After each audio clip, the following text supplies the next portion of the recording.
This is the LEGO Ideas Dungeons and Dragons. What is the actual? A red dragon tail. Yeah. Not the tail like the tail, but like the tail like a story. This set has 3,745 pieces and retails for $360. And it's going to be available to you on April 1st if you're an insider, April 4th if you're not an insider. So just sign up for the Insiders program already. And this, of course, was sent to me early for review by The Land. So thank you very much. And all of these opinions will be my own. This set includes 6 minifigures and 3 skeletons, which I also count as minifigures, 4 side builds of the different monsters, and of course this striking red dragon. This of course is in celebration of 50 years since the tabletop game was created, and LEGO Ideas put forth a competition for fans to submit their Dungeons and Dragons ideas, this one being the top fan pick. Of course now it's really different than what was originally created by the fan designer, namely the colors, but also the fact that the dragon was kind of wrapped around the tower, and that's my main complaint for this set is it's a little difficult not only to place the dragon on the castle, but he definitely doesn't wrap around the tower so much. Being that it is a fantasy world, I don't mind the odd shapes and fun, unique colors, but when you compare it next to the Lion Knight's castle and some of those cleaner edges, it does start to look a little bit messy to the eye. But there's plenty of things to praise on this set, starting with the instruction books, of which you get 3,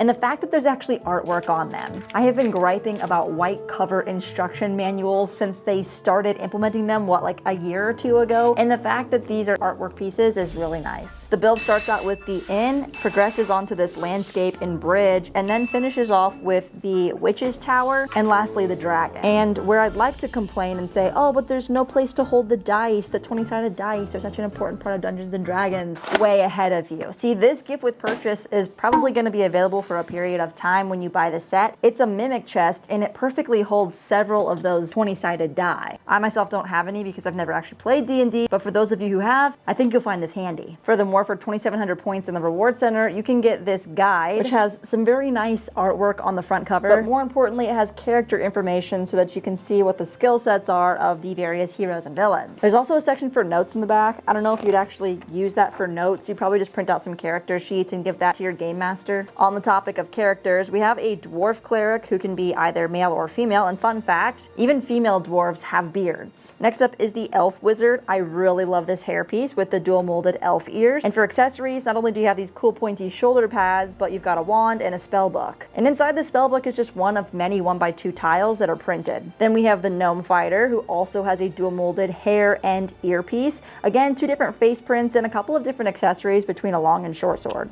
Then we have the dragonborn, and fun fact, dragonborns are supposed to have tails apparently. However, this minifigure does not have a tail. It does have a really nice molded head that you stick the horn pieces into. And lastly, for these characters, we have our orc rogue, and this also has an alternate head altogether, not just a back face print. Then we have our main villain of the set with this tattered cape, crazy looking hairpiece, and green eyes. There's also another face print for this in case that villain is female. This skelly has a very, very cool cloak. We have a skeleton wearing some armor with that recolored dream sword, and another skelly that has some kind of green weapon. Moving on to the monsters and creatures. First up is the Beholder, which has a new lavender colored macaroni tube, which I love. The color of it just really sticks out, and all of those eyeballs are so menacing. I think it represents the actual character quite well in LEGO, and you can open and close the mouth. Next up is the Displacer Beast, which some people said the face or the head looked awful. I think it looks just fine. And I did see the Dungeons and Dragons movie, so I know for a fact that these tentacle pieces are accurate. And then we have the Owl Bear, which is just kind of adorable. It's very posable, so I suppose it could be kind of gliding through the air. But other than that, only the front legs are really posable. The back ones only open outward and inward. And then we have the Gelatinous Cube, which I think is pretty self-explanatory.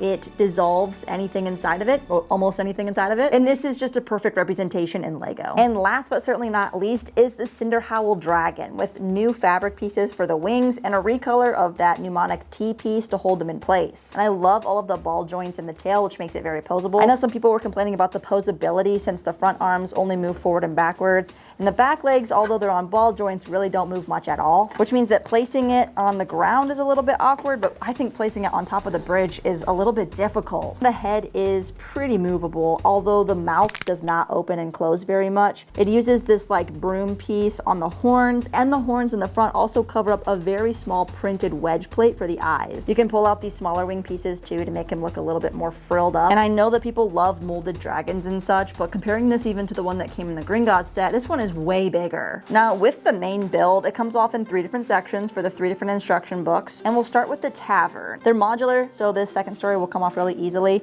And with the interior details, it kind of reminds you of the town square. You've got a keg, you've got a loot, you've got some axes and weapons and some drinks. Pretty self-explanatory interior. I do like the sticker on the outside though. It's called In Plain Sight, which gives me serious Sauron vibes. And then with the second floor, this roof does pop out to make it a little bit easier to access this terrifying nightmare fuel. You can see a sack in the window, but again, other than that, there's pretty minimal interior details on this. This is the major landscape portion that has the bridge, and I really enjoyed connecting this bridge together with these wedge plates. I always find that to be such a satisfying connection. And then you've got these arch pieces to connect to make a proper railway, and the backside looks very deteriorated and broken down. Below that, we have a door in the back here that leads to a dungeon that has a bucket and a chain. To the right of that, there's a really beautiful shield with a printed beholder on there, a little campfire, and more of these mushroom men. In this awakened tree that is only attached by one macaroni tube, which means it can come out, and it kind of looks like he's running away. This whole section right here actually pops out, but this is the part where I kind of start to complain because it feels a little bit all over the place. You've got full-on rock pieces, and then you've got brick-built, detailed rock pieces, and the juxtaposition between the two is a little bit jarring for my eyes. I'm also not entirely sure why this section comes out, but hey, I guess you can count that as a play feature. Looking from the back and the side, you can see into the dungeon, which has a miniature gelatinous cube, a crystal wizard staff, a ball and chain, a shield, and I'm not really sure what these black plumpy things are. Despite having so many pieces and being such a large build, there's not really any play features other than this door that opens up to a little dungeon and this front section that pops out, and I guess the awakened tree that you can take off but doesn't really stand on its own. Although I love this section, I feel like this is the weakest of the 3 builds. So on to the Wizard's Tower, which is first connected to this section, and honestly this reminds me a lot of the Rancor Pit from Star Wars. The thing that I was most shocked by